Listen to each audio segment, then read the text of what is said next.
இது வந்து ஒரு நல்ல மூவ். அரசியல் ரீதியாக பார்க்கும்போது திமுக என்ன நிலைப்பாடு எடுக்க போகுது, அதிமுக எங்கே போகுதுன்றது அடையாளம் காட்டுறதுக்காக பண்ணுறாங்க. அப்படி எடுத்து வைக்கும்போது இந்த விஷயத்தில் என்ன பண்ணுறாங்கன்னா திமுகவும் அதிமுகவும் சுதாரிச்சுட்டு, அப்போ காங்கிரஸ்க்கு இதில் வந்து பிரச்சனை ஜாஸ்தி. இப்போ காங்கிரஸ் என்ன பண்ணுன்னா ஆட்டோமேட்டிக்காக தமிழக வெற்றி கழகத்தை அழுத்தும். இதுக்கு வெளியில் வராத உண்மைகள் என்னென்னா, பிரவீன் சக்கரவர்த்தி அழுத்தம் வந்து தாவேக்காக்கு கொடுக்கறதுனால இந்த டீலிமிட்டேஷன் பில்லில் காங்கிரஸ் வந்து அதிக கவனம் செலுத்தும். எரிச்சாப்புல இப்போ வந்து இப்போ நீ தான் போயிட்டல, நீ பிரதமர் ஆனான்னா ஆவா கட்டி போனான், இதுக்கு மேலே எனக்கு என்ன பிரச்சனையாக போச்சு, நான் இப்போ எதுக்கு எதுக்கணும் அப்படின்ற அந்த முடிவுக்கு வந்து திமுக போகணும். அப்போ யார் ஃபஸ்ட்டு பிரதான எதிரி? இன்னைக்கு வந்து ரொம்ப கொச்சையாக போகுது சட்டமன்றம். அதாவது 800 கோடி 900 கோடி வாங்கினதுன்னா யார்கிட்ட வாங்கினதுன்னா உங்கள் மாமனாரை கேளுங்கன்றாரு, அவர் இதில் இருக்கிறவர் உங்கள் அப்பாவை போய் கேளுன்றாரு. இப்போ இப்படி போகும்போது சட்டமன்றத்திலே இல்லாதவங்க பற்றி பேசிட்டு அந்த கண்ணியமே இல்லை. அப்போ வந்து எதிரிக்கு எதிரின்ற மாதிரி ஆகிப்போச்சு. நீ தரமாட்டா உரிமையை கேட்குற சொன்னால் அவமானப்படுத்த போகிறவங்க அப்படியே விட்டுட்டு வேடிக்கை பார்ப்பாங்க. பிரேமலதா நேற்று சரியாக எக்ஸ்போஸ் பண்ணி விட்டு 2 பேருங்க, பிரேமலதாவும் சரி சௌமியா மேடம் சரி, 2 பேருமே இந்த ஆட்சியாளர்கள் என்னென்ன பொய் பித்தலாட்டம் பண்ணுறாங்களோ அதை தோலுரிச்சி காட்டும். ஆனால் பத்திரம் என்ன பண்ணுவோம், அப்படியே கம்முன்னு உட்காந்துக்குவோமா? இது சிம்பத்தி. இந்த நாடகம் நடத்தக்கூடாது. எப்படி அவமானப்படுத்துவாங்க கூட்டணியில் இருக்கும்போது? டிகே சிவகுமார் போய் தென்னிந்தியா பூரா பிரச்சாரம் பண்ணால் ஓட்டு வருமா காங்கிரஸ் கட்சிக்கு? இல்லை ஜோசப் விஜய் போய் தென்னிந்தியா பூரா பிரச்சாரம் பண்ணா? ஜோசப் விஜய் பண்ணா தான் வரும். அப்புறம் கேரளாவில் எவ்வளோ கிறிஸ்டின் பாப்புலேஷன், இப்போது போவிடல வர விடல, சரி 3 மாதம் ஆயிடுச்சு இல்லை, கிராமமாக போய் பார்ப்பண்ணார்ல, ஏன் போல முதலமைச்சர் ஆதவர்ஜுனல், அருண்ராஜ், ராஜ்மோகன், செங்கோட்டையன், இந்த 3 பேர் இல்லைன்னா பேரவையில் தாவேக்காவோட நிலைமை ரொம்ப மோசம். இல்லை இந்த சிக்கல்லாம் இருக்குது. இப்போ டீலிமிட்டேஷன் அப்படி இல்லை. அதனால தான் அவர் பாருங்க வெறும் எம்பியை வண்டி கூப்பிடுங்க. இதெல்லாம் வந்து இந்த மாதிரி நுணுக்கமாக யோசிக்கிற புத்திசாலித்தனம்னு சொல்ல மாட்டேன், புத்திசாலித்தனத்துக்கும் புத்திக்கு வித்தியாசம் இருக்குது. இந்த புத்தி யாருக்கு இருக்கும் அப்படின்னா ஐயா பிரவீன் சக்கரவர்த்தி, காங்கிரஸ். அதாவதுங்க ஒருவேளை அப்படியெல்லாம் போய் சாட்டை துருமுருகனை பார்த்து நீங்கள் கைது செய்ய போகிறீங்கன்னா உங்களுக்கு தான் அது இது சரி. அவருன்னா உள்ளே போயிட்டு வந்துட்டு பேச மாட்டாரா திருப்பி? இல்லை ஜெயிலுக்கு போவாதாளா? இல்லை ஜெயிலை பார்க்காதாளா? திமுக ஆட்சிக்காக தான் ஜெயிலுக்கு. என்ன சொல்கிறேன்னா விமர்சனம், வாஜ்பாயோட முகத்தை வாத்து மாதிரி வரைஞ்ச ஊருங்க இது. இன்ஃபேக்ட் சாட்டை போன்ற ஆட்கள் இருக்கிறது தான் விஜய் சாருக்கு பலம். பேரவைத் தலைவர் பத்திரிகை பச்சாலாம் இது வராது. நான் கேட்டது வேறு, அவர் பேசுறது வேறு. அவர் வந்து ஸ்பெஷல் பேக்கேஜை ரிலீஃப் பேக்கேஜாக புரிஞ்சுக்கிறாரு. ரிலீஃப் பேக்கேஜ்ன்றது என்ன? தனி.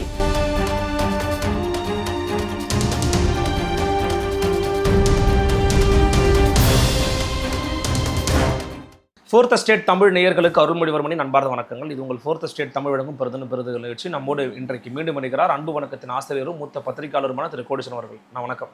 வணக்கம் நேயர்களுக்கு அன்பு வணக்கம்.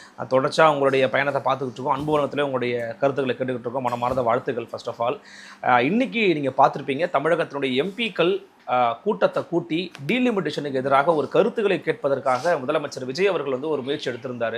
ஆனால் திமுக மற்றும் அதிமுகவினுடைய எம்பிக்கள், பிரதானமான எம்பிக்கள் எல்லாரும் வந்து அந்த கூட்டத்தை வந்து மறுத்துருக்கிறாங்க. நாங்கள் வரலை அப்படின்னு சொல்லியிருக்கிறாங்க. கிட்டத்தட்ட பிஎம்கே மற்றும் டிஎம்டிகே கூட அப்படிதான். எம்என்எம் கதை என்னன்னு தெரியல, கமலஹாசன் நம்ம தேட வேண்டியதாக இருக்குது. மற்றபடி சிபிஐ சிபிஎம் மற்றும் விசிக ஐயுஎம்எல் காங்கிரஸ்லாம் போவாங்க. ஒரு 20 எம்பிக்கள் போவாங்கன்னு நினைக்கிறேன். ஏன் மறுக்கணும்? முதலமைச்சர் நல்ல முடிவு தான் எடுக்கிறாரு, ஏன் இப்படி ஒத்துழைக்க மறுக்கிறாங்கன்னு நினைக்கிறீங்க? அது வந்து ஒரு நீண்ட கேள்வி கேட்டிருக்கீங்க. தமிழகத்துக்கு முக்கியமான ஒரு சப்ஜெக்ட் டீலிமிட்டேஷன். அது பொது பார்வையில் வெளியிலேருந்து பார்க்கும்போது என்ன தோணுன்னா, முதல்வர் வந்து எல்லாரையும் கூப்பிடுறாரு, எல்லாரையும் கூப்பிட்டா வந்து கலந்து நல்ல ஒரு கூட்டம் தானே இது, தமிழ்நாட்டினுடைய நிலைப்பாடு தெளிவாக்கலாமே அப்படின்ற மாதிரி அது தோணும். பட் அது இருக்கிற நுனி அரசியல், உள்ளரசியல் ரொம்ப முக்கியம். தாவேக்கா வந்து என்னென்னா சமீபமாக பார்த்திங்கன்னா நிறைய விஷயங்களில் வந்து ஒரு பின்னடைவு சந்திச்சிருக்கு தாவேக்கா. எந்த மாதிரி விஷயங்கள்னு பார்த்திங்கன்னா, நீட் தேர்வில் ஒரு பின்னடைவு, அதில் நிலைப்பாடு என்ன, அதாவது அவங்க நிலைப்பாடு வந்து எதிர்க்கிறதுன்றது. ஆனால் அதை தாண்டி மாணவர்கள் போராட்டம் பண்ணும்போது அவங்களுக்கு சப்போர்ட் பண்ணல. அதே நேரத்தில் மாணவர்கள் மீது வழக்கு பதியப்பட்டு பின்பு வழக்குகள் வந்து வாபஸ் பெறப்பட்டது, அது ஒரு பின்னடைவு. ரெண்டாவது வந்து உதயநிதி ஸ்டாலினோட அந்த கைது வந்து அது பெருசாக அந்தளவுக்கு ஒரு பயனை பெருசாக தரலை. ஏன்னா அப்போது தமிழக வெற்றி கழகம் வந்து அதுக்கு எதிராக பேசுகிறாங்க பண்ணுறாங்கன்னும் போது தமிழ்நாட்டினுடைய பிரச்சனைகளுக்கோ இல்லை மாநிலத்தில் இருக்கக்கூடிய விவசாய பிரச்சனைகளுக்கெல்லாம் நீங்கள் குரல் கொடுக்கல, ஆனால் ஒரு கருத்து சொல்கிறாங்க, ஒரு நடிகரை பற்றி பேசுகிறாங்கன்ற போது நீங்கள்லாம் வரீங்களான்ற மாதிரி வந்தது. இது ரெண்டாவது. மூணாவது, மேகதாது பிரச்சனையில் வந்து அவங்களால வந்து காங்கிரஸை வந்து பெருசாக எதிர்க்க முடியல. நாலாவது, தண்ணியை வந்து திறந்து விடலை. அதுக்கப்புறம் விவசாயிகள் பிரச்சனை, இந்த காம்பன்சேஷன் தரலை, இதெல்லாம் இருக்குங்க. அப்போ இந்த ஒரு சூழ்நிலையில் வந்து தமிழக வெற்றி கழகம் வந்து சும்மா இருக்க முடியாது. ஒரு பிரதான கட்சி, ஆளுகின்ற கட்சி. தமிழ்நாட்டினுடைய நலனில் வந்து அந்த கட்சிக்கு அக்கறை அதிகம். அப்படி இருக்கும்போது ஒரு ஒரு விஷயத்தை வந்து முன்னெடுக்கணும், ஒரு விஷயத்தை வந்து அரசியல் ரீதியாக முன்னெடுத்து வைக்கணும்னு சொல்லிட்டு அனைத்து கட்சி கூட்டத்தை, அதுவும் ராஜ்யசபா எம்பிக்கள், லோக்சபா எம்பிக்கள் கூப்பிடுறாங்க. இது வந்து ஒரு நல்ல மூவ். அரசியல் ரீதியாக பார்க்கும்போது திமுக என்ன நிலைப்பாடு எடுக்க போகுது, அதிமுக எங்கே போகுதுன்றது அடையாளம் காட்டுறதுக்காக பண்ணுறாங்க. அப்படி எடுத்து வைக்கும்போது இந்த விஷயத்தில் என்ன பண்ணுறாங்கன்னா, திமுகவும் அதிமுகவும் சுதாரிச்சுக்கிட்டு, நாங்கள் கூட்ட சொன்னப்போ நீங்கள் கூட்டல, நீங்கள் டிமாண்ட் வைக்கிறாங்க. நீங்கள் கூட்டும் போது நாங்கள் ஏன் வரணும்? ஒன்று. ரெண்டாவது, எங்களோட நிலைப்பாடு என்னவோ நாங்கள் அங்கே பார்த்துக்குறோம், எதுக்கு உங்கள் கூட சேரணும்? ஏன்னா காங்கிரஸ் வந்து இந்த விஷயத்தில் வந்து திருப்பி ஆட்சிக்கே வர முடியாது. இந்த டீலிமிட்டேஷன் வந்ததுன்னா என்னன்னா, காங்கிரஸ்க்கு இது பெரிய பின்னடைவு. ஏன்னா காங்கிரஸ் ஆளுகின்ற மாநிலங்கள்லாம் வந்து பார்த்திங்கன்னா அந்தளவுக்கு எம்பி நம்பர் ஜாஸ்தி ஆகாது. உதாரணத்துக்கு இப்போ கேரளா, தமிழ்நாடு, தெலுங்கானா, ஆந்திரா, இப்போ இதிலெல்லாம் வந்து நீங்கள் எப்படி தான் நம்பரை டபுள் ஆக்குனீங்கனாலும், இப்போ தமிழ்நாடு நம்பர் டபுள் ஆகுதுன்னா 40லேருந்து 80. இப்போ தாவேக்காவோட கூட்டணியில் இருக்காங்க. தமிழ்நாடு போன்ற மாநிலங்களில் காங்கிரஸ் ஜெயிச்சிருக்கு. கேரளாவில் அவங்க கணிசமான வாக்குகள் இருக்குது. அதுக்கப்புறம் வந்து அவங்க தெலுங்கானாவில் அவங்க ஆட்சியில் இருக்கிறாங்க. ஆந்திராவில் அவங்களுக்கு ஒரு வாக்கு வங்கி இருக்குது. கர்நாடகத்தில் அவங்க ஆட்சியில் இருக்கிறாங்க. அப்போது இந்த மாநிலத்திலலாம் வந்து இரட்டிப்பானால் கூட அவங்களால வந்து ஒரு 250 சீட்டு தான் அவங்களுக்கு கிடைக்கும். ஆனால் வர பாராளுமன்றம் பேசப்படுறது 800 சீட்டு. அப்போ உத்தரப்பிரதேசம், பீகார், மத்திய பிரதேசம், வெஸ்ட் பெங்கால், இதெல்லாம் இந்தி பேசக்கூடிய மாநிலங்கள். இதிலெல்லாம் சீட்டுகள் எண்ணிக்கை ஜாஸ்தியாச்சுன்னா பிஜேபி நினைக்குது நமக்கு திருப்பி ஆட்சி வர்றதுக்கு இது வசதியாக இருக்குன்னு சொல்லிட்டு தான் பிஜேபி இந்த முயற்சியை எடுக்கிறாங்க. அப்போ காங்கிரஸ்க்கு இதில் வந்து பிரச்சனை ஜாஸ்தி. இப்போ காங்கிரஸ் என்ன பண்ணுன்னா, ஆட்டோமேட்டிக்காக தமிழக வெற்றி கழகத்தை அழுத்தும். இதுக்கு வெளியில் வராத உண்மைகள் என்னென்னா, பிரவீன் சக்கரவர்த்தி அழுத்தம் வந்து தாவேக்காக்கு கொடுக்கறதுனால இந்த டீலிமிட்டேஷன் பில்லில் காங்கிரஸ் வந்து அதிக கவனம் செலுத்துது. நீங்கள் சொல்கிறத அப்படியே டாக்டர் அன்புமணின்னு சொல்கிறாரு. காங்கிரஸ் அழுத்தத்தினால அந்த கூட்டத்தையே கூட்டுறாரு முதலமைச்சர் விஜய் அப்படின்னு. ஆமாம், அவங்களுக்கு தேவை இருக்கு இல்லையா? இப்போ ராகுல் காந்திக்கு பசிக்குதுன்னும் போது தாவேக்கா அழுகுது. தமிழ்நாட்டு மீனவர்கள் பிரச்சனையோ இல்லை தமிழ்நாட்டில் இருக்கக்கூடிய விவசாயிகள் பிரச்சனைன்னும் போது காங்கிரஸும் அழுகல, தாவேக்காவும் அழுகல. அப்போ அவங்க ராகுல் காந்தி பிரதமர் ஆகிறதுக்கு இந்த டீலிமிட்டேஷன் உதவாது. பிரச்சனை இதுவே தான் வந்து திமுக முன்பு எதிர்த்தது. ஏன் அப்படின்னா அதே தான் காங்கிரஸுக்கு பிரச்சனை. அன்னைக்கும் ராகுல் காந்தி திமுகக்கு பிரதமர் ஆகணும், மோடி எரிச்சாப்புல. இப்போ வந்து இப்போ நீ தான் போயிட்டல, நீ பிரதமர் ஆனான்னா ஆவா கட்டி போனான, இதுக்கு மேலே எனக்கு என்ன பிரச்சனையாக போச்சு, நான் இப்போ எதுக்கு எதுக்கணும் அப்படின்ற அந்த முடிவுக்கு வந்து திமுக போகுது. அதனால தான் திமுக பார்த்தீங்கன்னா முன்னாடி மாதிரி முறுக்கத்தனமாக இந்த பில்லை எதிர்க்கலை. நேற்று கூட கேட்குறாங்க பத்திரிகையாளர்கள், என்னன்னா நாங்கள் வந்து எங்கள் தலைமையில் இன்னும் எங்களுக்கு எதுவும் இன்ஸ்ட்ரக்ஷன்ஸ் வரல, நாங்கள் வந்து அந்த நேரத்தில் முடிவு பண்ணிக்குவோம், பார்ப்போம் பில்லில் என்ன இருக்குது பார்ப்போம் அப்படின்ற மாதிரி கொஞ்சம் சட்டலாக போடுறதில்ல. எனக்கு என்னமோ வந்து நான் 2 நாளாக சொல்லிக்கிட்டு இருக்கேன், இதில் வந்து திமுக வந்து ஆதரவு தெரிவிக்கிறதுக்கு கூட வாய்ப்பு இருக்குது. ஒன்று ஆதரவு பிஜேபிக்கு எதிராக அப்போ திமுக இயங்கலை பார்த்தீர்களா, தாவேகா தலைவர் விஜய் சொன்னது உண்மையாக போச்சு, பாஜகவினுடைய அடிவருடியாக திமுக மாறிடுச்சுன்னு பேச மாட்டாங்களா நாளைக்கு விஜய் அவர்கள்? பேசிக்கிட்டோம், அதனால் என்ன அப்படின்னு போவாங்க. இன்னொன்றுங்க, அப்பாவை காணும் அமித்ஷாவை இப்படி கை வச்சு பண்ணார் இல்லை திமுகன்ற ஒரு கட்சியே காலி பண்ணுறோம் பாருன்னு சொல்லிட்டு, இல்லை செந்தில் பாலாஜி மீது குதிரை பேர ஊழல் குற்றச்சாட்டு யார் வச்சது? அப்போ யார் ஃபஸ்ட்டு பிரதான எதிரி?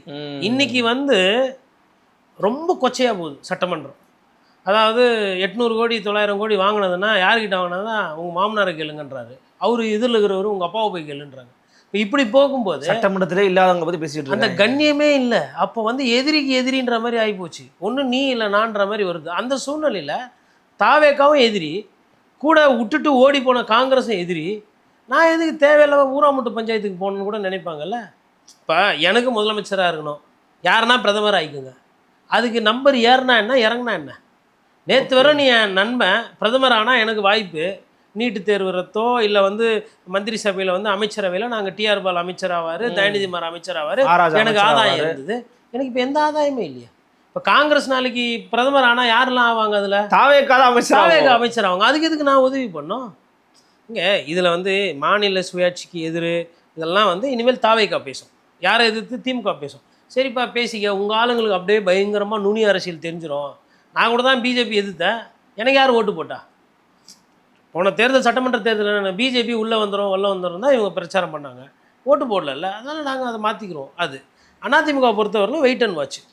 பிஜேபி டிஎம்கே சேருதா இல்லை நம்ம கூடவே ஏடிஎம்கே கூடவே பிஜேபி நிற்கிதா அப்படின்றத பார்த்து அவங்க முடிவு எடுப்பாங்க. ஆனால் அவங்களுக்கு லோக்சபாவில் பெரிய எம்பி கிடையாது, அவங்களுக்கு ஒன்றும் கிடையாது, ஸ்டேக்ஸ் ராஜ்யசபாவில் தான் இருக்காங்க.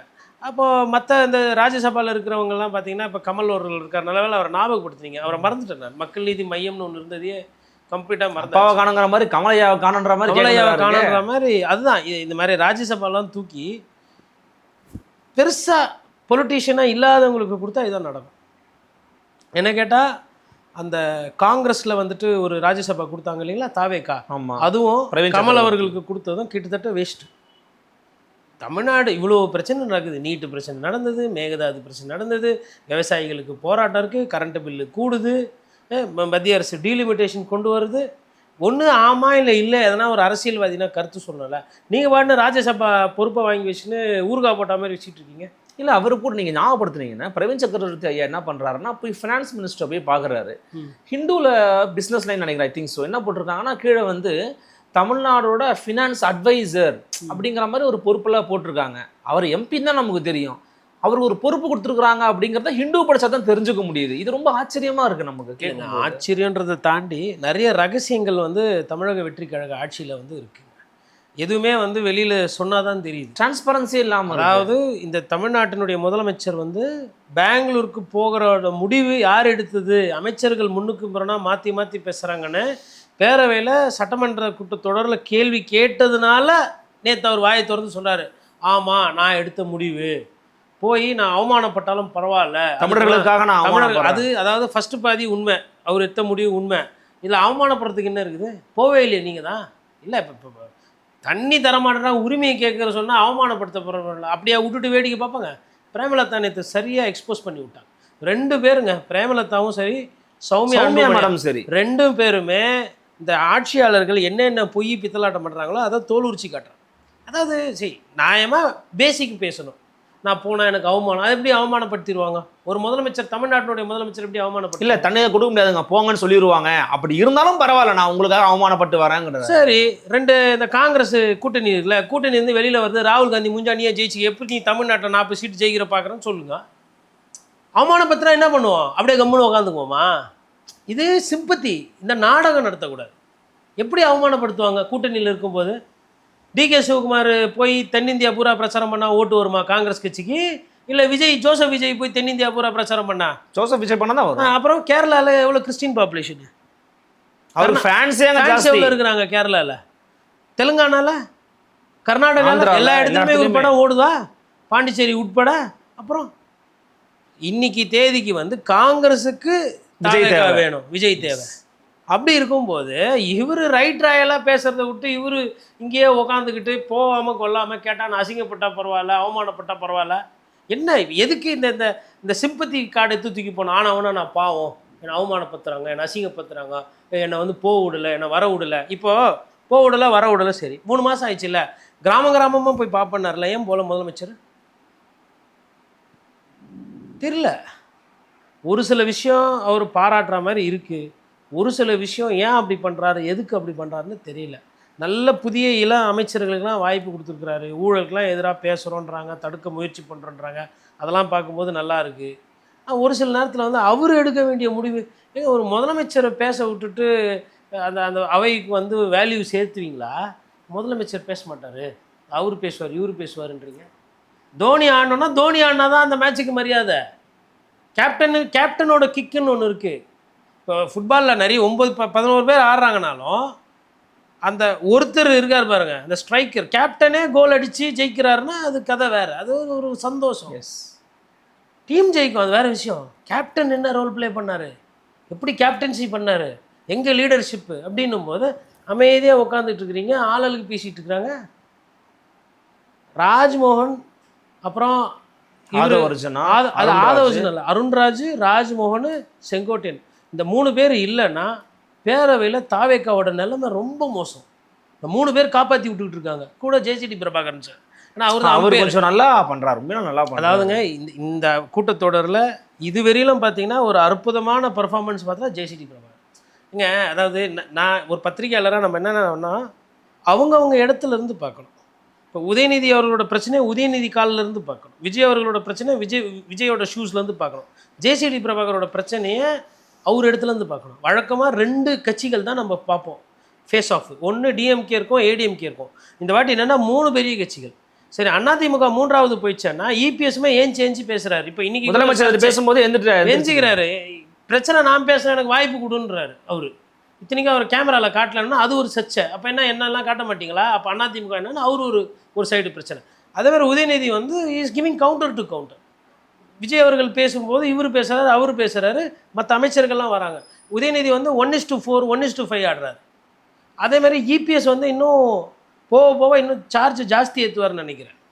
இப்போது பிஜேபி வந்து இன்னும் கொஞ்சம் பக்கபலமாக இறங்குதுன்னு வச்சுக்கோங்களேன் அதிமுகவோடு சேர்ந்து. இப்போ உதாரணத்துக்கு ஒரு 2-3 ரைடு விட்றாங்க இப்போ இருக்கிற அமைச்சர்கள் மேலே. இல்லை இவங்க தப்பு பண்ணுறவரெல்லாம் பண்ணட்டும், அப்புறமா பிடிச்சிக்கலான்னு பிஜேபி ஒரு நிலைப்பாடுன்னா அப்போ அதிமுகவோட கிராஃப் ஏறும். இல்லை நாளைக்கு பிஜேபிக்கு புதுசாக ஒரு மாநில தலைவர் போடுறாங்க, அண்ணாமலை மாதிரியே ஒரு ஷார்ப்பான ஒரு ஆளை கொண்டு வந்து போடுறாங்க அப்படின்னா பிஜேபி கிராஃபை ஏறும். அப்போது விஜய் வந்து ஒரு ஆள் வந்து 3-4 கட்சி எதிர்க்கிற மாதிரி வந்துடும். இப்போது எல்லாரோட சேர்ந்து திமுகவை குத்திக்கிட்டு இருந்தாங்க எல்லாம். இப்போ திமுகவும் குத்துற இடத்துல வந்துச்சு, குத்து வாங்குற இடத்துல இருக்காது. இப்போ குத்து வாங்குற இடத்துல எந்த கட்சி இருக்குன்னா தமிழக வெற்றி கழகம். எந்த கட்சி ஆட்சியில் இருக்கோ அந்த கட்சியை எதிர்த்து தான் எல்லாரும் கேள்வி கேட்பாங்க. அந்த கட்சி எதிர்த்து தான் கோர்ட்டில் கேஸ் நடக்கும்.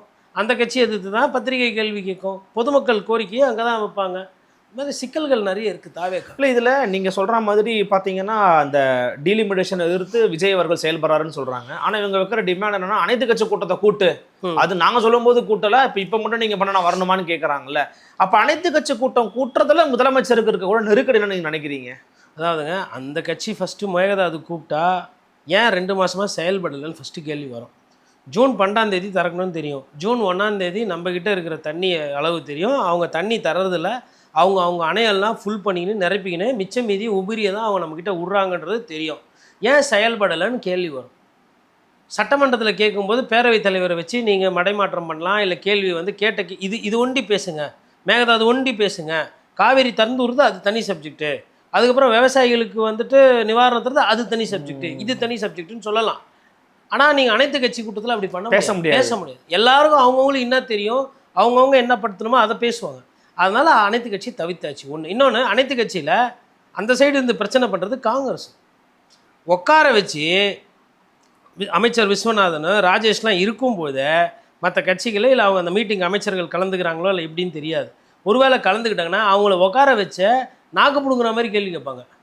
கூட்டணியில் தானே இருக்கிறீங்க, நீங்களாம் காங்கிரஸ்காரர்கள் தானே, அமைச்சராக ஒண்டி ஆகிட்டீங்களே, தமிழ்நாட்டுக்கு தண்ணி வரலையே, இதை பற்றி கேட்க மாட்டிங்களா, நீ ஒரு அமைச்சர் தான் டிகே சிவகுமார்கிட்ட பேச மாட்டிங்களா, நீங்கள் என்ன வாயில் கோந்து எதுனா வச்சுன்னு இருக்கிறீங்களா, இப்படிலாம் கேட்பாங்க. கொம்முனுங்கிறீங்க அப்படின்னு யாருன்னா 2 பேர் கலாய்க்கிறாங்கன்னு வச்சுக்கோங்களேன். அன்புமணி போகிறாங்க, இல்லை சௌமியா போகிறாங்க, பேசவே முடியாது. அதுவும் பிரேமலதா விஜயகாந்த்லாம் இப்போ டைட்டாக பேச ஆரம்பிச்சிடுவாங்க இந்த மாதிரி நேரத்தில்.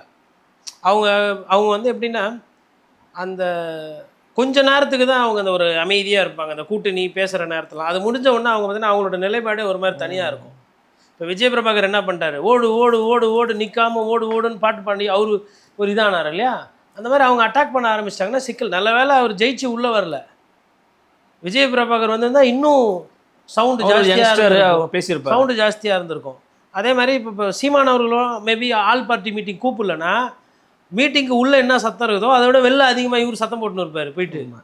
போயிட்டு அங்கே மைக்கெல்லாம் இருக்கிறத, தம்பி அண்ணனை கூப்பிடல, பயப்படுறாங்க, அண்ணன் போனால் 4 கேள்வி நல்லா கேட்டுருவேன், ஆனால் எது அண்ணன் அவன் யார் அவனை கட்டவே கூடாது, அவனுக்கு தான் உரிமை இருக்குது, அண்ணனை வந்து சிறப்பு பிரதிநிதியாக போட்டால் நான்லாம் இதெல்லாம் கேட்டிருப்பேன் அப்படின்னு ஏதாவது ஒன்று சொல்லியிருப்பார். இல்லைனா எனக்கு வந்து டென்ட்டு கொட்டா வந்து போட்டு கொடு சத்தியமங்கலம் காட்டில், நான் அங்கேருந்து பார்க்குறேன் வீரப்பா மாதிரி அப்படின்னு கூட எதனா பேசுவார்.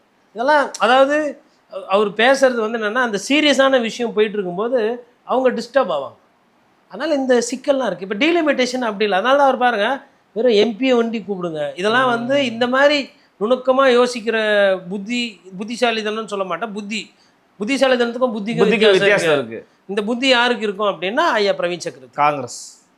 காங்கிரஸ் கூட எல்லாருக்கும் இருக்காது. இது வந்து கொஞ்சம் என்னென்னா எலிட்டு அரசியல், அதாவது தனக்கு வேணுன்ற அரசியல் பண்ணிக்கிறது. அது மாணிக்கம் தாக்கூர் கிட்ட பார்க்கலாம், பிரவீன் சக்கரவர்த்தி கிட்ட பார்க்கலாம்.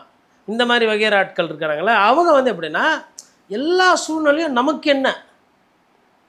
என்ன காங்கிரஸ் கட்சி கூட அப்போ நமக்கு என்ன அப்படின்ற அந்த மாதிரி யோசிக்கக்கூடியவர்கள். அதனால தான் கூட்டணி திமுக கூட இருந்தபோது கூட நமக்கு தனிப்பட்ட முறையில் வந்து விஜயோட நட்பு பாராட்டுறாங்க. ஆனால் தாவேக்கா நினைக்குது திமுக தோக்கணும்னு, தாவேக்கா நினைக்குது காங்கிரஸ் தோக்கணும்னு. ஆனால் தோத்தாலும் பரவாயில்ல. அதாவது எப்படின்னா இங்கே ஜெயிச்சிட்டா இங்கே இருந்துக்குவேன், இங்கே ஜெயிக்கலைன்னா அங்கே வந்துடுவேன் அப்படி. இப்போ இந்த ஒரு சிலர்லாம் இந்த முகவரெலாம் இருப்பாங்க, இந்த ஏஜென்ட் மாதிரி, வீடு வாடகைக்கு கொடுப்பாங்க, இல்லை வாடகை. அவங்களுக்கு வந்து என்னென்னா ஹவுஸ் ஓனரும் வாடகைக்கு போகிறவரும் சந்தோஷமாக இருக்கிறாங்களா, அதை பற்றிலாம் கவலை இல்லை. உனக்கு இடம் இருக்குது, நான் ஒரு ஆளை காட்டுறேன், எனக்கு கமிஷனை கொடு. அப்புறம் அவரே இப்போ சொல்லுவார், ஹவுஸ் ஓனர், இப்போ ஆள் சரி கிடையாதுப்பா, வேறு ஆளை மாற்றி விடுனா, சரி வேறு ஆளை மாற்றி விடுறோம், அதுக்கும் கமிஷன் கொடு. இப்போ நீ விட்டு ஆள் சரி கிடையாது, எனக்கு பிரச்சனை சார், ஆள் காட்ட சொன்னீங்க, காட்டிட்டேன் சார், ஏன் கமிஷனை கொடுங்க சார், இந்த மாதிரி இருப்பாங்க. அதாவது ஹவுஸ் ஓனர் நல்லா இருக்காரா இல்லையா, இல்லை வாடகைக்காரை இட்டுன்னு போய் விட்டோமே, அவர் பாவம் நமக்கு ஒரு மாதம் சம்பளம் கொடுத்தாரு, அவரு நிம்மதியாக இருக்காரா, ஹவுஸ் ஓனர் தலைவலி இல்லாமல், அதை பற்றிலாம் எனக்கு கவலை கிடையாது. எனக்கு தேவை 2 சைடும் கமிஷனு. அது மாதிரி இவங்க வந்து ஹவுஸ் ஓனர்கிட்டையும் வாடகைக்கு போகிறவங்ககிட்டையும் தாவக்கூடிய தன்மைப்படுத்தும். இவங்க எல்லாருக்கிட்டையும் பேசுவாங்க, எல்லாருக்கிட்டையும் பழகுவாங்க. இப்போ பத்திரிகையாளர் 4 பேர்கிட்ட பேசுறது பழகுறதுன்ற செய்தி சேகரிக்கிறது, உட்காந்து ஆதாயம் தேர்றதுக்கு இல்லை. ஆனால் நீங்கள் பேசுறது பழகிறது எல்லாமே இப்போ இவ்வளோ பேச்சு பேசி உங்களுக்குன்னா நிர்மலா சீதாராமனோட அங்கே பேச்சு வேண்டி கிடையாது. அதுவும் தமிழ்நாடு சம்மந்தமாக யார் நீங்கள் என்ன பேசுகிறீங்க, அப்படி வெளியில் சொல்லவே இல்லையா அதை. அப்போ நாளைக்கு அதாவது எப்படின்னா அங்கேயும் மேடம் நல்லா இருக்கீங்களா, அப்புறம் காங்கிரஸ் பாஜக எப்படி அது அவ்வளோ இணக்கமாக இருப்பாங்க. அதுதாங்க இவங்கெல்லாம் வந்து எப்படின்னா எல்லா சைடுலேயும் வந்து துண்டு போட்டு வைக்கிறது. கட்சிகளை தாண்டி வேற ஏதோ ஒன்றிணைக்குதாமல, வேற ஏதோ தனிப்பட்ட ஆதாயங்கள் தான், வேற என்ன இருக்குது. கட்சியை தாண்டினா இவர் இலங்கை பிரச்சனைக்கோ இல்லை ஆப்கானிஸ்தான் பிரச்சனைக்கெல்லாம் எதனா தீர்வு கொடுத்துருவாரா, இல்லை ட்ரம்ப் கிட்ட தூதுவராக போகிறாங்களா.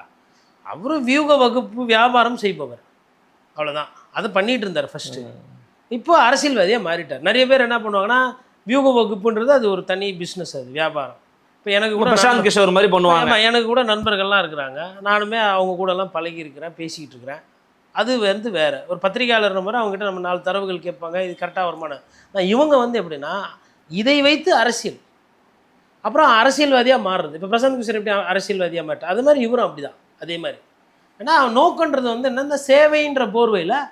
இப்போ பிரவீன் சக்கரவர்த்தின்றவர் ஒரு 10 வருஷத்துக்கு முன்னாடி எதனா யாருன்னா தெரியுமா? தெரியாது. அவர் என்னெல்லாம் பண்ணியிருக்கிறாரு. பேங்க்கில் ஒரு சில தரவுகள்லாம் தவறாக போயிருக்குது, மிஸ் ஆகிருக்கு, இவர் இருந்தபோது இவர் டீமில் இருந்து வெளியில் போயிருக்குன்றது செய்தி இருக்குது. இந்த மாதிரி ஒரு தனி மனித ஒழுக்கம் இல்லாதவர்களை தேடி தேடி தான் இவங்க தலையில் தூக்கி வச்சுக்கிறாங்க. அப்போது தமிழக வெற்றி கழகம் அவரை கொண்டாடுதுங்க. முதலமைச்சர் நேற்று பேசுகிற போது உதயநிதி அவர்கள் வந்து ஒரு கேள்வி கேட்குறாங்க, இந்த மாதிரி நிவாரண நிதி கொடுங்க அப்படின்னு, என்ன அறிவிப்பு அதை பற்றி சொல்லுங்கள் அப்படின்னும் போது முதலமைச்சர் வந்து அந்த மாதிரிலாம் குருவைக்கெல்லாம் அறிவிச்சிருக்கிறோம், இதற்கு சில பேப்பர் படிக்க மாட்டார் போல இருக்குன்னு சொல்லி உட்கார்றாரு. இந்த பக்கம் பயங்கர கைத்தொடர்கள் கொடுக்குறாங்க. உடனே எதிர்க்கட்சியர் என்ன சொல்கிறாருன்னா, ஏங்க நான் கேட்குறது நிவாரண நிதி, வறட்சி நிவாரணம் கொடுத்து கேட்குறேன், அவர் சிறப்பு தொகுத்தை பற்றி பேசுகிறாரு அப்படிங்கிறாரு. அதுக்கு அவங்கள்ட்ட பதில் இல்லை, முதலமைச்சர் பதில் சொல்லலை. உடனே அவை முன்னவர் எழுந்திரிச்சு செப்டம்பருக்கு அப்புறம் தான் கொடுப்போம்னு சொல்லிட்டு உட்கார்றாரு. ஒரு புரிதல் இல்லாத தன்மை சட்டமன்றத்தில் உருவாகுதா? முதலமைச்சரும் வந்து இப்போது ஒரு மாதிரி ரொம்ப சைலண்ட்டாக இருக்கிறாருன்ற விமர்சனம் அவர் மேலே இருக்குது. நீங்கள் சொல்கிற மாதிரி அவர் அமைதியாகவே இருக்கிறாரு, எது கேட்டாலும் அமைதியாக இருக்கிறார். இப்போ கூட அண்மையில் பார்த்தீங்கன்னா சாட்டை திரும்புறன் ஒரு வீடு, அவரோட வீட்டில் வந்து ரொம்ப திமுக நடந்து ஷேர் பண்ண ஆரம்பிச்சிட்டாங்க, இப்படி இருக்கிறாருப்பா அப்படின்னு காமிக்கிறதுலாம் வைரல் ஆகுது. ஏன் அப்படி இருக்காருன்னு நினைக்கிறீங்க நீங்கள்? சாட்டைக்கு நண்பர் வந்து ஒரு ஃப்ளோவில் இருக்கிறாரு, அவருக்கு அவர் ஒரு வைப்பில் இருக்கிறார், ஒரு வைப்பில் இருக்கிறார். அவர் சாதாரணமாகவே நல்லா பேசுவார், சாதாரணமாக பேசுகிற ஒரு வைப்பு சேர்ந்தா என்ன ஆகும்? இல்லை அவரையும் அடுத்த கட்டம் கட்டுறாங்கன்னு சொல்கிறாங்க. அதாவதுங்க ஒருவேளை அப்படியெல்லாம் போய் சாட்டை துருமுருகனை பார்த்து நீங்கள் கைது செய்ய போகிறீங்கன்னா உங்களுக்கு தான் அது இது சரி. அவருனா உள்ளே போயிட்டு வந்துட்டு பேச மாட்டாரா திருப்பி? இல்லை ஜெயிலுக்கு போவாதாளா, இல்லை ஜெயிலை பார்க்காதாளா? திமுக ஆட்சிக்காக தான் ஜெயிலுக்கு. நான் என்ன சொல்கிறேன்னா விமர்சனம், வாஜ்பாயோட முகத்தை வாத்து மாதிரி வரைஞ்ச ஊருங்க இது. பிரதமராக இருந்த பொழுது கார்ட்டூனிஸ்டெல்லாம் வந்துட்டு வாஜ்பாயை வாத்து வாயை போட்டு வரைஞ்ச ஊர். இப்போலாம் கார்ட்டூனிஸ்ட்லாம் பெருசாக அதிகமாக அது மாதிரி எல்லாம் விஷயம்லாம் பார்த்துருக்குறாங்க. ஆர்கே லக்ஷ்மணை பார்த்துட்டு பிரதமர்களோ இல்லை வெளிநாட்டிலேருந்து வர தூதுவர்கள்லாம் பார்த்துட்டு இன்ட்ரடியூஸ் ஆகும்போது என்னை பற்றிலாம் எதுவும் போட்டுறாதீங்க, கார்ட்டூனு கொஞ்சம் பார்த்து வரீங்கன்னு சொன்ன ஊருங்க. அதெல்லாம் ஏற்றுக்கினது. பொது வாழ்க்கைக்கு வந்து 4 பேர் சகிப்புத்தன்மை தேவை. சாட்டை இப்போ உட்காந்துன்னு பொழுதுவோ என்ன பேசுகிறாருன்னே தான் பார்க்குறது தான் முதலமைச்சரோட வேலையா, இல்லை தாவேக்காவோட வேலையா? மக்கள் ஓட்டு போட்டுக்கிறாங்க. சரி, சாட்டை வந்து அவர் வந்து ஒரு பொலிட்டிக்கல் சட்டையராக ஒரு சில விஷயங்கள் கருத்து சொல்கிறாரு. இன்ஃபேக்ட் சாட்டை போன்ற ஆட்கள் இருக்கிறது தான் விஜய் சாருக்கு பலம். விமர்சனமே இல்லை, எல்லாம் ஏன்னு பாராட்டு ஒரு கூட்டம் கை தட்டிக்கிட்டே இருக்குன்னா சிந்தனை இல்லை, கேள்விகள் இல்லை, செயல்பாடுகள் இல்லை, அடுத்த கட்ட நடவடிக்கை இல்லைன்னா என்ன அது? என்ன அறிவுபூர்வமான ஒரு விஷயம்? இப்போ நான் பேசுகிறேன், இப்போ நீங்கள் என்ன கேள்வி கேட்குறீங்களா, நம்ம நேயர்கள் வந்து கீழே வந்து கோட்டீஸ்வரன் தப்பு இது தப்புன்னும் போது நான் என்ன திருத்திக்கிறேன். என்னோட பார்வை தவறாக இருக்கலாம், இல்லை எனக்கு படிப்பினை பற்றாமல் போகலாம், இல்லை எல்லாமே எனக்கு தெரிஞ்சிட வேண்டிய அவசியம் இல்லையா? என்னோட அறியாமையும் இருக்க தானே செய்யும். அது அரசனாக இருந்தாலும் கேள்வி கேளு, 4 விஷயத்தை பேசினா தான் தெரியும் அப்படின்னு ஐயன் திருவள்ளுவர் சொல்கிறார். அப்படி இருக்கும்போது நீங்கள் அதெல்லாம் ஆக்கப்பூர்வமாக பார்க்குற ஒரு பகுத்தறிவு வேணும். சும்மா பெரியாரை வந்து ஃபோட்டோவில் வச்சுக்கிட்டா பத்தாது. என்ன கேட்டாங்க, என்ன அவதூறு பேசுகிறாரா?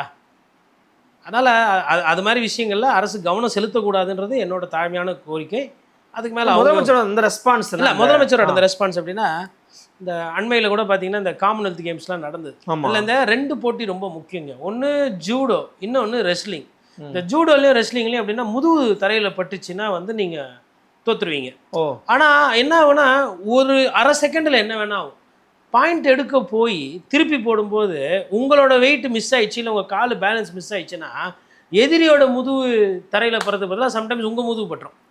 அப்படி ஆகிப்போச்சு, இல்லை ரோல் ஓவர் ஆகிப்போச்சுன்னா பாயிண்ட் ஈக்குவலாக போகும், இல்லை ஆப்போனண்ட்டுக்கு பாயிண்ட் போயிடும். மிஸ் ஆகிடும்.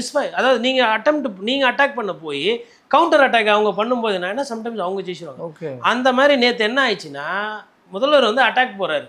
முதல்வர் அட்டாக்கு போனோடனே எல்லாரும் அண்ணன் கலாச்சிட்டாரு, பேப்பர் படிக்கிறப்பவே சந்தோஷப்படுறாங்க. அங்கே பார்த்தா நடந்தது கவுண்டர் அட்டாக். அதாவது இப்படி வச்சு இப்படி குத்துற மாதிரி வருது. அது ஃபோர்ஸ் எல்லாம் பார்த்தோன்னா இந்த ரைட்டு ஊக்கொண்டி மாட்டினா காலினோன்னா உதய் லெஃப்ட் ஆகி லெஃப்ட்டு சவுத்து உள்ளே ஏறுது. அது தெரியாது. ஏன்னா இங்கே அண்ணா இருக்கிறாரு, அங்கே இருக்கிறாரு, இது மறைச்சிக்குது அவரோட மூமெண்ட்டுன்னு. அப்புறமா எடுத்து ரீப்ளேயில் பார்க்கும்போது பார்த்தா, பேரவைத் தலைவரை பத்திரிகை பச்சாலாம் இது வராது, நான் கேட்டது வேறு, அவர் பேசுகிறது வேறு. அவர் வந்து ஸ்பெஷல் பேக்கேஜை ரிலீஃப் பேக்கேஜாக புரிஞ்சுக்கிறாரு. ரிலீஃப் பேக்கேஜ்ன்றது என்ன? தனி பாதிப்பு இருக்குது, பாதிப்புக்கு நிவாரணம், வறட்சி நிவாரணம் எங்கே இருக்குது? அரசாங்கம் செய்யக்கூடிய முதற்கட்ட வேலைகளுக்கு கொடுக்கக்கூடிய பணம் எங்கே இருக்குது? இதுதான். அப்புறமா நேற்று நைட் ஆனால் அதை சரி செய்கிறதுக்கு இல்லை, ஒரு அக்கறை இருக்குது அரசுக்கு, அப்படி கூட எடுத்துக்கலாம். 288 கோடி நேற்று ஒரு ஜியோ போட்டு ரிலீஸ். அதாவது கேட்ட பிறகு அது நடக்குது. அப்புறம் விவசாயிகளோட கூட்டமும் எடுத்து நடத்தி நேற்று வந்து அதில் வெற்றி. அதாவது என்னன்னா நேற்று வந்து ஒரு 25 அசோசியேஷன் விவசாய அணிகளை கூப்பிட்டு பேசியிருக்கிறாங்க. பிஆர் பாண்டியன், ஐயா கண்ணு அவங்களோட ஆதரவாளர்கள், அதுக்கப்புறம் பனானா கருப்பையா அவருக்கு தெரிஞ்சவங்க, அது மாதிரி நிறைய இந்த விவசாயி சங்க தலைவரில். இப்போ பனானா கருப்பையாலாம் அந்த வாழை விஷயம்லாம் அவருக்கு ஃபுல்லாக அத்துப்படி. தேனி, மதுரை அந்த சைடெல்லாம். அதேமாரி டெல்டா விவசாயிகள் அவங்கள கேட்டிருக்காங்க. கரூர் அந்த சைட்லேருந்து கரும்பு விவசாயிகள் ஒரு குரூப்பு போயிருக்கிறாங்க. ஸோ கரும்பு, நெல், அதுக்கப்புறம் பழம், இந்த மாதிரி எல்லா சம்பந்தமான விவசாயிகளையும் நேற்று கூப்பிட்டு 7 அமைச்சர்களோ 8 அமைச்சர்களோ உட்கார வச்சு அவங்க விவசாயி சங்கத்தெல்லாம் கௌரவமாக நடத்தி பேசியிருக்காங்க.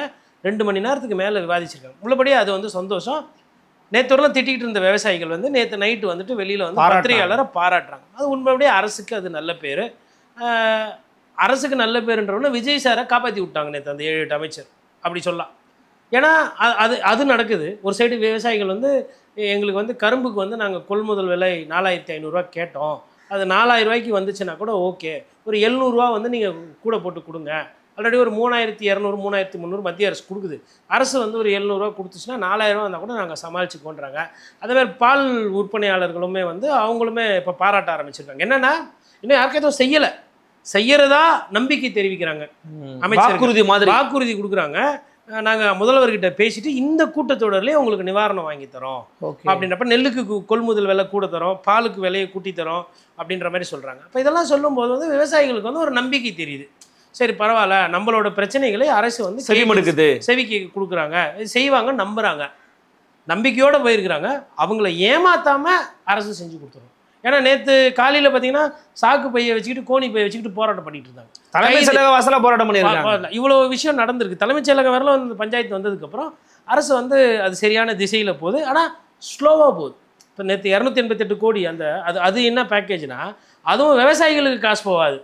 இப்போது அரியலூர், கடலூர், தருமபுரி, கோயம்புத்தூர், அதுக்கப்புறமா வந்து பார்த்திங்கன்னா உங்களுக்கு திருச்சி, நாகப்பட்டினம், இந்த மாதிரி இடத்துலலாம் வந்து பார்த்திங்கன்னா மாநகராட்சி இல்லை டவுன் பஞ்சாயத்து, வில்லேஜ் பஞ்சாயத்து இருக்குன்னா அந்தந்த லெவலில் கிராமத்துலேயோ இல்லை நகரங்கள்லையோ அந்த கெனாலை சுத்தரிக்கிற வேலை, அதுக்கப்புறமா வந்து அதை ஸ்ட்ரென்தன் பண்ணுற வேலை, அதுக்கப்புறம் குடிநீருக்கு போர்வெல் போடுறது. அது இப்போ வறட்சி இருக்குது. இப்போ நீங்கள் வந்து ஆழம் நோண்டலாம், கிணறு ஆழப்படுத்தலாம், இல்லை புதுசாக கிணறு வெட்டலாம், அதுக்கப்புறமா வந்து நீங்கள் செக் டேம் எங்கன்னா கட்டுறதுனா கட்டலாம். இந்த மாதிரி எந்தெந்த வேலை இருக்கோ அதெல்லாம் பார்த்து பண்ணுங்கன்னு சொல்லிட்டு ஒரு 4-5 துறையை கூப்பிட்டு அந்தந்த துறைக்கு அந்தந்த மாவட்டத்துக்கு பணத்தை ஒதுக்கியிருக்காங்க. கிட்டத்தட்ட ஒரு 10-12 மாவட்டத்துக்கு பணத்தை ஒதுக்கியிருக்காங்க. இந்த 288 கோடி இதை வந்து வார் ஃபூட்டிங்கில், அதாவது டிசாஸ்டர் மேனேஜ்மெண்ட்டில் கொடுக்குறாங்க. இது அதாவது பேரிடர் மேலாண்மையில் தான் வரும். ஆமாம், பேரிடர் மேலாண்மையில் செங்கோட்டையன் அவர்களோட அந்த துறைக்கு கீழே வருது. இதை வந்து போர்க்கால அடிப்படையில் இவங்க வேகமாக செய்கிறாங்கன்னா, இப்போ இந்த மழை நமக்கு போயிடுச்சு. நமக்கு அக்டோபருக்கு மேலே வர மழைக்கு இதெல்லாம் தூர்வாரி ஆழப்படுத்தி கிணறு வெட்டி குடி தண்ணியை ஊக்குவிக்கிறதுக்கு இந்த வேலைகள்லாம் பண்ணாங்கன்னா நமக்கு வந்து நவம்பர் டிசம்பரில் பெய்கிற மழையை இங்கே தங்க வைக்கலாம். இது குடிமராமத்து. இதுதான் வந்து அதிமுக எடப்பாடி பழனிசாமி பண்ணியிருந்தா குடிமராமத்துன்னு ஒரு ஸ்கீமை வச்சுட்டு மொத்தமாக குடிமராமத்து வந்து தூர்வாரி கிராம மக்கள் பயன்படுற மாதிரி அந்த மண்ணை நீங்களே எடுத்துக்கோங்க, அந்த வேலையில் நீங்களே பங்கு பெறுங்க, அதை எவ்வளோ லோக்கலைஸ் பண்ண முடியுமோ பண்ணி விட்டாப்ல. அது மாதிரி இது வந்து டிசாஸ்டர் மேனேஜ்மெண்ட்ல வருது. ஏன்னா இப்போ எல்லினோ வந்துச்சுன்னா நல்லா மழை வேற வரும்னு இப்போ மழை வந்து அறிவுறுத்துறாங்க. வாய்ப்பு இருக்குன்றாங்க. அதாவது எதிர்பார்த்த மாதிரி இல்லாமல் கொஞ்சம் மாறுதல் வரத்துக்கும் வாய்ப்பு இருக்குன்றாங்க. அப்போது இதை வந்து வரவேற்கணும் நம்ம ஃபஸ்ட்டு. ஏன்னா ஒரு 288 கோடி வந்து நீரை உற்பத்தி பெருக்கத்துக்கோ இல்லை நீர் மேலாண்மைக்காக செலவிட போகுது அரசுன்னும் போது உள்ளபடியே வரவேற்கணும். ஸோ இது ஒரு 288 கோடி, அது ஒரு 134 கோடி அந்த வேலை சைடில் நடந்துக்கிட்டு இருக்கு. அப்போ வந்து உங்களுக்கு பார்த்தீங்கன்னா கிட்டத்தட்ட வந்து உங்களுக்கு 450 கோடி நீர் மேலாண்மைக்கு போகுது. அப்போது இது வந்து உங்களுக்கு வந்து ஒரு நிம்மதியை தரும். இதுக்கு கூட இப்போ அவங்க கேட்கக்கூடிய அந்த நிவாரணம் செப்டம்பர் இறுதியில் தான் கணக்கெடுப்புன்னு சொல்கிறாங்க. செப்டம்பர் இறுதி வரலாம் இல்லாமல் ஒரு ஆகஸ்ட் 3வது வாரத்தில் 4வது வாரத்தில் எடுத்தாங்கன்னா கூட மேபி செப்டம்பரில் அவங்களுக்கு அந்த நிவாரணம் கைக்கு செப்டம்பர் இறுதியில் போகுதுன்னு வச்சுக்கோங்களேன். அப்போ அவங்க என்ன ஆகிடுவாங்கன்னா அட்லீஸ்ட் நமக்கு வந்து குருவை போயிடுச்சு, சம்பாவை காப்பாற்றலாம். அட்லீஸ்ட் சம்பாவுக்கு அவங்க ரெடி ஆகுங்க. அவங்க கேட்குறது 2 விஷயம். ஒன்று இந்த பேக்கேஜ் ரிலீஃப் கேட்குறாங்க விவசாயிகள். 2வது வந்துட்டு கூட்டுறவு கடனை ரத்து பண்ணுங்கன்றாங்க. இப்போ கூட்டுறவு கடன் ரத்து ஆயிடுச்சுனாவே அவங்களுக்கு திருப்பி கடன் வாங்கலாம். ஒன்று இல்லை அந்த கடனை கட்ட வேண்டிய அந்த மன பிரச்சனை இருக்காது. 2வது இந்த நிவாரணம் கொஞ்சம் கையில் வருதுன்னும் போது இந்த நிவாரணத்தை வச்சு கொஞ்சம் அக்கம் பக்கம் ஏதோ கடனை வாங்கி அவங்க அடுத்த போகத்துக்கு தயாராவாங்க. அப்போது அவங்களை எப்படி நம்ம தூக்கி விடுறோம் அப்படின்றது முக்கியம். அப்போ அந்த ஸ்டேஜில் வருது. இன்னொன்று எதிர்பார்த்ததை விட நல்லபடியாகவே வந்து அதாவது நமக்கு நல்லது, கேரளாவுக்கு ஒரு மோசமானது. கேரளாவில் பார்த்திங்கன்னா உங்களுக்கு காசர்கோடு, மலப்புரம், அதுக்கப்புறமா வந்து ஆலப்புழா, அப்புறம் வயநாடு எல்லா இடத்துலையுமே சரியான மழை தொடர்ந்து பெஞ்சிட்டு. இப்போ தேனியிலலாம் கூட வந்தீங்கன்னா கேரளாக்கு இந்த சைடு இருக்கிற இடமும் நல்ல மழை பெய்யுது. தேனியிலேருந்து வரக்கூடிய அந்த தண்ணியெல்லாம் கூட திறந்து விட சொல்லியிருக்கிறாங்க எக்ஸ்ட்ராவாக. இப்போ அதனால் வந்து நமக்கு தமிழ்நாட்டுக்கு கேரளா மூலிமா தண்ணிகள் வந்து கொண்டிருக்கிறது. அது ஒரு நல்ல செய்தி. அதாவது கேரளா தண்ணி கர்நாடகாவுக்கு போய் அது கபினி வழியாக வருது உள்ள. கர்நாடகா ஒன்றும் பண்ணல, இயற்கை அப்படி நமக்கு பண்ணி கொடுக்குது. அதே மாதிரி இன்னொரு முக்கியமான ஒரு கோரிக்கை விவசாயிகள் வச்சுருக்காங்க. என்னன்னா மாயார் தண்ணி, அதாவது நமக்கு ஊட்டியில் மேலே பெய்யக்கூடிய மழை, அந்த புல் காடுகளில் பெய்யக்கூடிய மழை வந்து மாயாரில் இறங்குது. மாயார் தண்ணியை வந்துட்டு அவங்க என்ன சொல்கிறாங்கன்னா அது வந்து இப்போ வந்து இங்கே போகுது, அந்த தண்ணி கர்நாடகத்துக்கு போகுது. அதை வந்து இப்போ ஒவ்வொரு வாட்டியும் இந்த தண்ணி அவங்கக்கிட்ட போய்ட்டு அவங்கக்கிட்ட கெஞ்சுற வேலை வேணாம், மாயார் தண்ணியை நீங்கள் பவானி சாகருக்கு திறந்து விடுங்க, பவானி ஆற்று வழியாக பவானி சாகருக்கு போகிறதுக்கு வழி எதனா இருக்கான்னு பாருங்கள். ஆல்ரெடி ஒரு சின்ன ஒரு ஓடை மாதிரி போகுது, அதை எதனா பண்ண முடியுமான்னு சொல்லி கேட்குறாங்க. இந்த வேலையை ஆரம்பித்தாங்கனாலுமே ஆட்டோமேட்டிக்காக கர்நாடகா பயப்பட ஆரம்பிச்சிடும். ஏன்னா ஆறோட தன்மை என்பது என்னென்னா கேரளாக்குள்ளே வரும், கர்நாடகாக்குள்ளே போவோம், திருப்பி தமிழ்நாடு வரும், திருப்பி கர்நாடகா போவோம், திருப்பி தமிழ்நாடு வரும், சுற்றி போவோம். இப்போ நீ அந்த ஆட்டத்தை ஆடும்போது நான் ஆடினா பிரச்சனைகள் வரும். பட் ஆனால் கர்நாடகா இந்த மாதிரி ஒவ்வொரு வாட்டியும் தண்ணியை ஃபுல் பண்ணின்னு உபரியை வண்டி விடுறதுன்னா அது ஏற்றுக்க முடியாது இல்லையா? பார்க்கலாம், என்ன முதலமைச்சர் பண்ணாலும் பொறுத்து பார்க்கலாம். விதமான கேள்விகளுக்கு நிதானமாக பொறுமை வச்சுன்னா ரொம்ப நன்றி. நன்றி. மீண்டும் சந்திக்கலாம். வணக்கம்.